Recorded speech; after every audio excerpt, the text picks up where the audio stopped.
Good day to you, gentle people. Thank you for joining me as we have a look at Red Handed.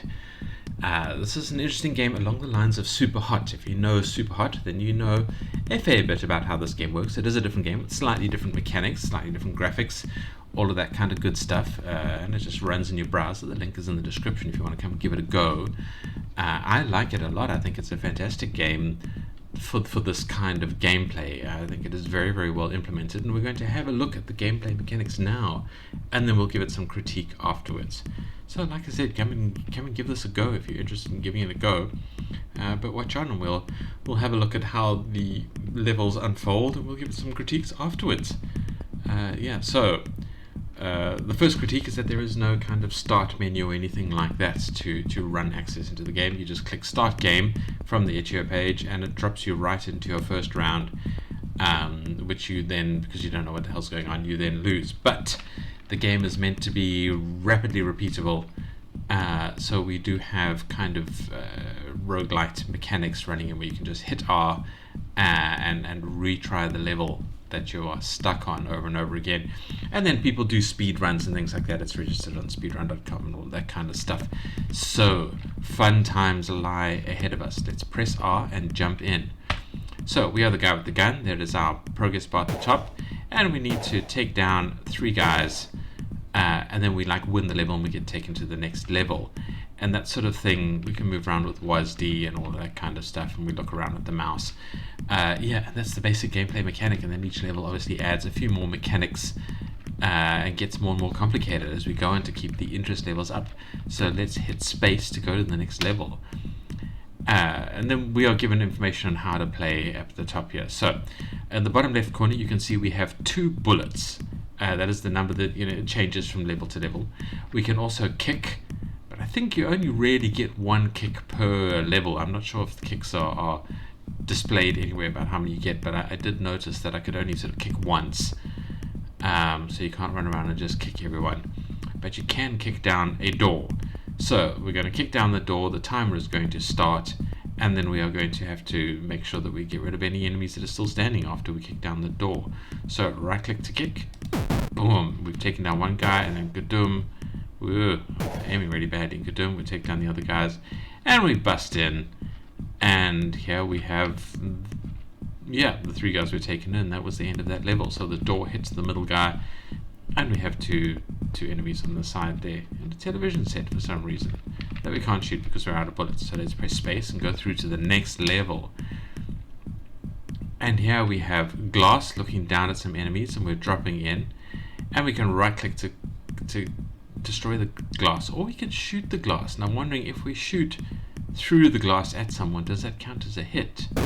No, it doesn't. So boom, boom, boom, time slow down, and we drop, we get rid of everyone, and then we drop down. So that's that time slow mechanic. That is sort of the Super Hot mechanic there, but it isn't that when we don't move, they don't move or anything like that. So that's why I said it's quite a distinctly different game, but it's a similar idea. We have guys that we need to take down, very kind of John Wick / Max Payne style. We're obviously fighting a quest of revenge or something like that, and we're busting in and we're taking them down in increasingly complicated ways. Let's play another level. Now, press E to go invisible. Invisible is very, very interesting. I didn't think that was a mechanic here. When invisible, enemies can't see you. You can walk through doors when invisible, but not glass. There's another message behind the door. So we press E to go invisible, and we can see we're faded out. And then we can apparently walk through doors, but not glass. So let's go through the door. And we can read the next message that is waiting for us. You can kick enemies into other enemies, so that's another gameplay mechanic. Shooting or kicking when invisible will make you visible. So we can move over here. We can have a look at what the puzzle is in front of us. So we have 3 guys, so we only have 1 bullet, but we can kick and we are invisible. So we can place ourselves here this way, kick 1 guy into another guy, and then shoot the 3rd. And that's kind of the meta gameplay mechanic, is figuring out how to solve each puzzle. So let's boot him and then shoot him, and we solve it with plenty of time remaining. So that's how the game sort of unfolds its mechanics for you and gives you a demo of how to, not a demo, but a progression of how to play. So space to go to the next level. So we have this guy. You can kick enemies into glass, doors, and the walls. So we have the puzzle here is that we have 2 guys and 1 bullet, and one of the guys is hidden behind glass. So in theory we need 3 bullets, but we can boot the guy. Boom. And we can shift out around and shoot that guy now that we've busted the glass. I probably shouldn't have kicked him into the other guy, but I was wondering if he was going to go through the glass and hit the guy, saving us a bullet. But apparently not. He just stops when he hits the first obstacle. So, space. Next one. Alright, now we have an interesting challenge here, because this dude has body armor. So he takes 2 shots to get down, and this dude does not. But we have started invisible, so we are lucky. So we can zoom around here and boot this guy into the other guy and take away his body armor, actually, so we actually save ourselves a bullet. So yeah, so I suppose they were expecting us to either kick the guy and then shoot him in the other one, or, you know, kick the other guy, but maybe not kick the guy into the guy, but, you know, why not? I guess we're doing better than their mechanics suggest. I wish that once you saved a bullet you carried it through to the next level. That would be interesting, an interesting kind of meta tactic. If you're sort of optimal in the level, it gives you an advantage in the next one for the speed runners and things like that. So now we have guys who are walking, but as you saw, they do kind of cross each other in front of this dude. We're invisible, so they can't see us. So we can boot this guy into him, and then move around and put this guy twice, and this guy once. Yeah, that was quite difficult to do, but we got it all sorted with 4 bullets. No, that worked out rather well, I think. Great, and we left with a bonus bullet again. I guess possibly we could have shot the guy while he was in the way and then wasted a bullet or something like that. I don't know. It did give us tolerance, which is nice. Next level. So this might be tricky. I'm not sure. We can't see what we're looking at here. Actually, can we go invisible? We can. So if we go through, right, that there's the trick. So if we press E to go invisible, we go through it. And let's see what we have here. We have 2 people here that we can take out by booting them, and then that guy on the other side of glass. So let's try that, shall we? Let's right click and boot this guy into that guy, then shoot the glass and that dude. Sorted. Nice. We'll do one more level and then we can talk about some critiques, shall we? Alright, so now let's turn invisible. Let's go around the corner. So we've got people walking here and a guy in armor behind the glass. So I think if we kick this dude up.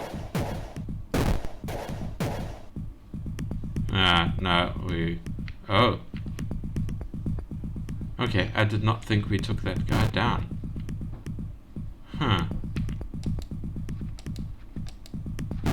Apparently we have taken him down. Okay, I think that might be a bit of a bug. I'm not quite sure what happened there. If we press R, can we replay this level? Yes, we can. So let's try and time this a bit better. Boom, boom. And then we can go boom, boom, boom. Alright, there we got them all. That feels better. That first one was a little bit bugged, I think. Yeah, we nearly ran out of time on that one. If we do this. Oh, okay. Well, we've gone through to the next level. But I'm going to stop there. I'm going to stop the gameplay. We're going to talk about some critique. Link is in the description. Come and give it a game. If you liked or disliked the video, please hit the like or dislike. Not the game. If you liked or disliked the game, go and tell the game developer I don't want to take credit for his game. I'm just here for the video. So if you liked or disliked the video, please do so, and please leave a comment telling me why you liked or disliked the video, so I can become a better YouTuber and make better videos for you.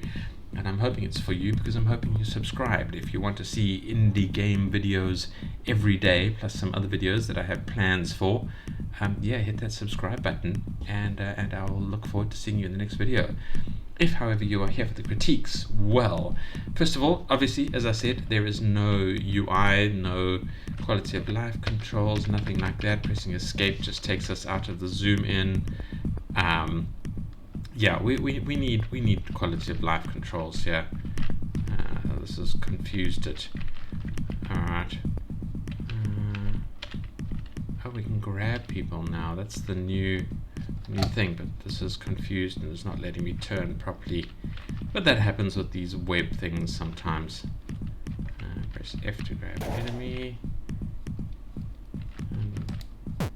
Yeah, I screwed that up. I'm running and hiding. I messed that up. Yeah, because I had to click on it to try and get it through to the focus. The focus on these web clients shifts sometimes. Anyway, so there's a new mechanic there. I like the fact that it kind of tells you the mechanics by writing on the screen. I suppose that counts as a tutorial.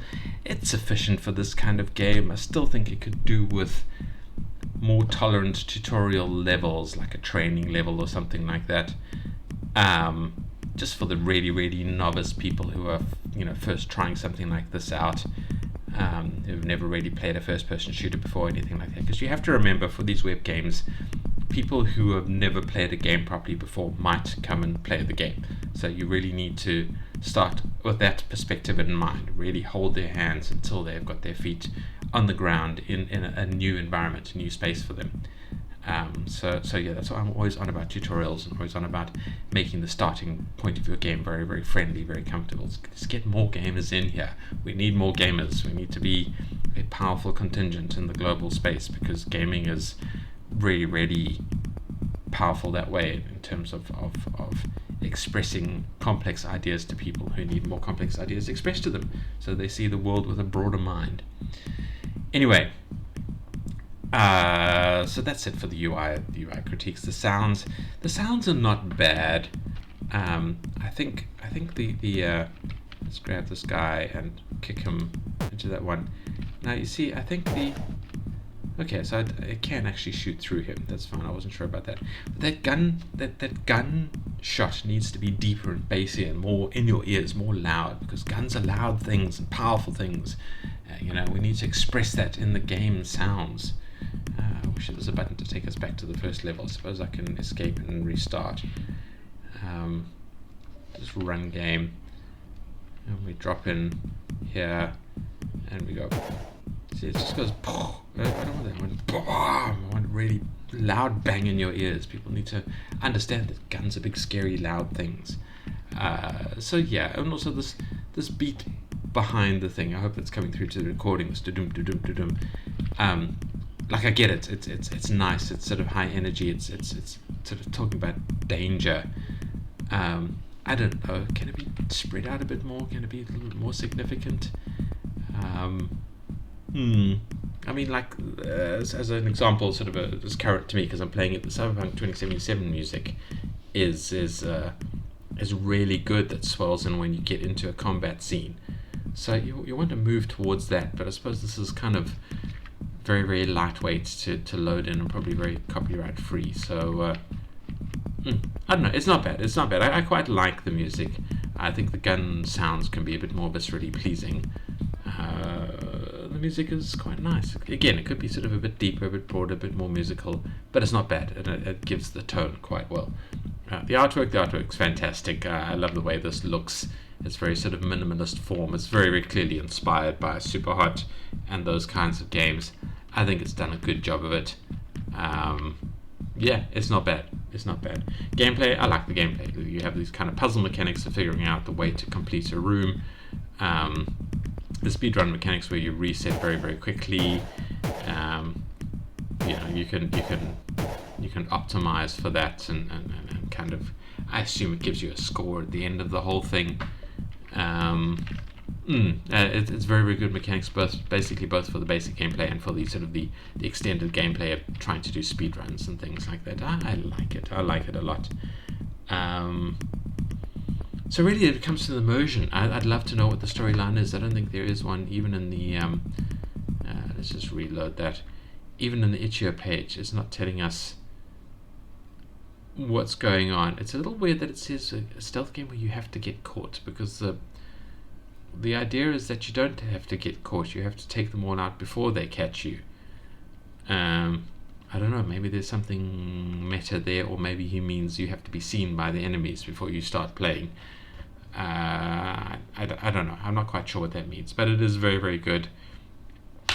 As it is, I just wish there was more storyline behind it. It's been in a couple of game jams, as you can see. 7D FPS 2020 and Huawei Jam 3.0. I'm going to have a look at those while I'm sort of editing this, things like that, and getting ready for it to go. As you can see, it's been around for a while. I don't know if it's been worked on at the moment. Most recent comment was a few days ago. Did say it's a short experience. I don't know. To follow the dev and see if he's working on an extended version. I like to hope so. But yeah, I would love more storyline behind it. Who are we? What are these bad guys? Why are we fighting? Is this a revenge thing? Are we an edge runner? Again, I'm using Cyberpunk 2077 terms.